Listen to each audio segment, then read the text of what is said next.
commentator is Basil Rysdale.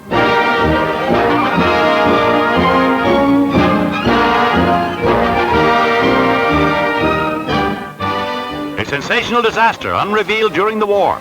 The British battleship Barham is torpedoed, capsizes.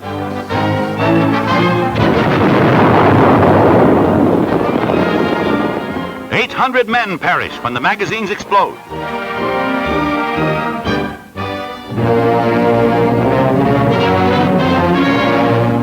Hitler's most terrifying secret weapon, the V-2 rocket, is disclosed.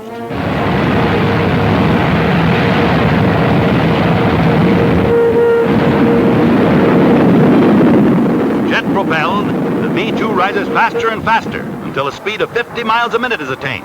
And no defense against it has been discovered.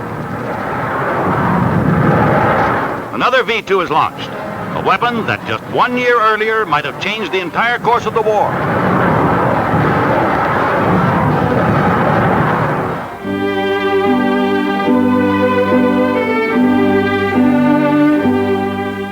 A funeral train rolls slowly past the grief-stricken people of a little town in America. And all over the freedom-loving world, hearts are bowed. All that is mortal of Franklin Delano Roosevelt, 4 times President of the United States, leaves Washington. Vice President Harry S. Truman takes the oath of office on April 12, 1945, and succeeds to the presidency. At Hyde Park, New York, it is a soldier's funeral, with all honors to the nation's departed commander-in-chief.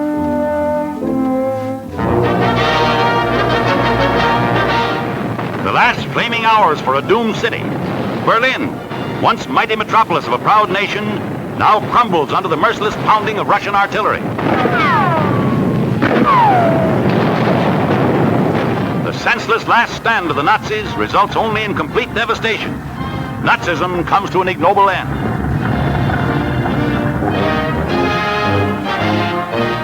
General Dwight D. Eisenhower treasures a gift of the pens the Nazis used in surrendering.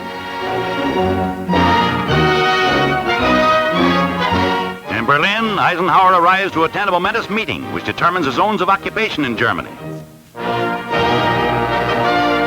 General Montgomery signs for Britain. Zhukov signs the agreement for the Soviets. General Eisenhower signs for the United States. It is a proud moment for Winston Churchill, Prime Minister of Great Britain, as he reviews the victorious Canadian and British troops in Berlin. President Truman, flying to Germany for an Allied conference, salutes an American division. At Potsdam, the President reviews the Army of Occupation, where once the Kaiser's legions paraded. If we can put this tremendous machine of ours, which has made this victory possible, to work for peace, we can look forward to the greatest age in the history of mankind. That's what we propose to do. The flag that flew over the Capitol at Washington on the day of Pearl Harbor is raised at Potsdam.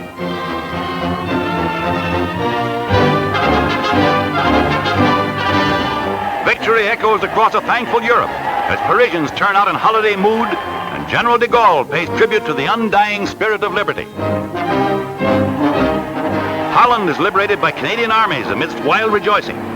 Not even joy over liberation can shake their determination to mete out swift justice.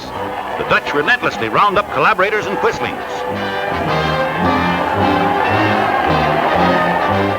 In Copenhagen, General Montgomery is wildly cheered. And the Danes' heroic King Christian, never surrendered to the Nazis, receives a tremendous ovation. In Oslo, Norway, Crown Prince Olaf joins in the celebration. Rudolf Hess, third-ranking Nazi before his spectacular flight to Britain, is held for trial. Field Marshal Hermann Goering loses his sidearms and all his arrogance when captured by the American Army. Field Marshal von Rundstedt, he advocated the elimination of enemy people by starvation. Marshal Henri Petain of France is tried in Paris as a traitor, and only his advanced age saves him from a firing squad.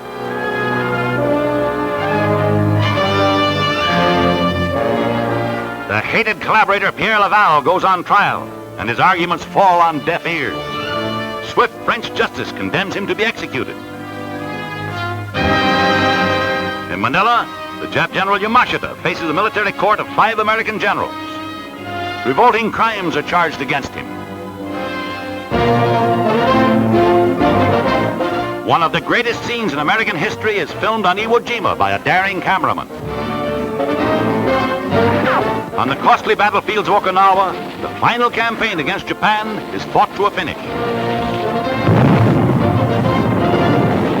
Signal Corps, Marine, and Air Force cameramen follow the 10th Army into the Oroku Peninsula in their final mopping up drive that smashes the remnants of once powerful Jap forces.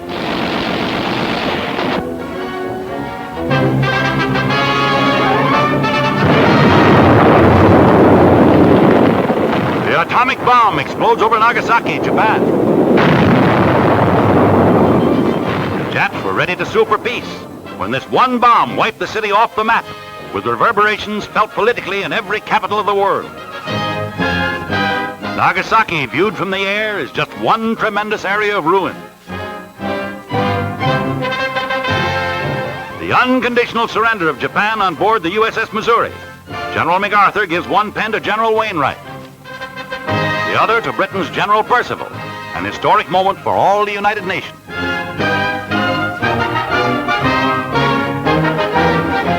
The first American occupation troops to enter Tokyo, the famed 1st Cavalry Division, liberators of Manila.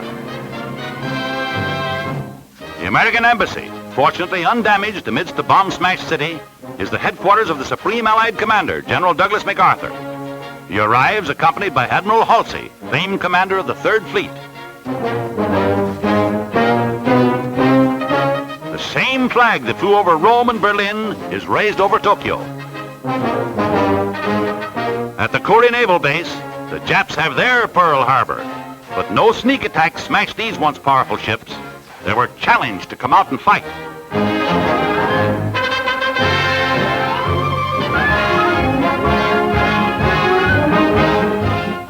VJ Day halts the redeployment of thousands of troops from Europe to the South Pacific, and the greatest American army in history begins a slow process of demobilization.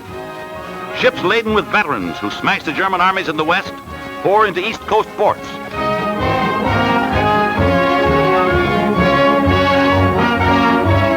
The Saratoga, veteran of 8 major carrier actions, brings South Pacific veterans into San Francisco. Navy men, too, are coming home. And what a thrill!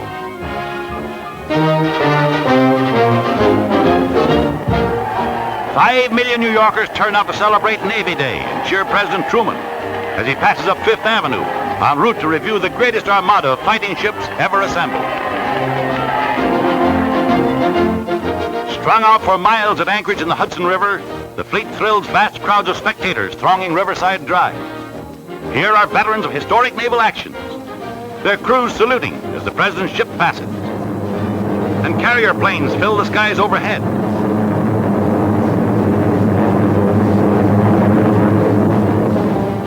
"21 guns from every ship in the fleet is the presidential salute. And there's the great battleship Missouri firing.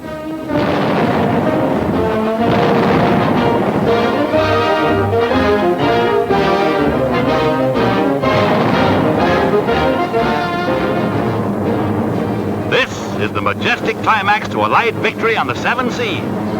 Battle veterans of the mighty naval forces are home at last from the Atlantic, the Pacific, and all the far-flung fighting areas of the greatest war in history.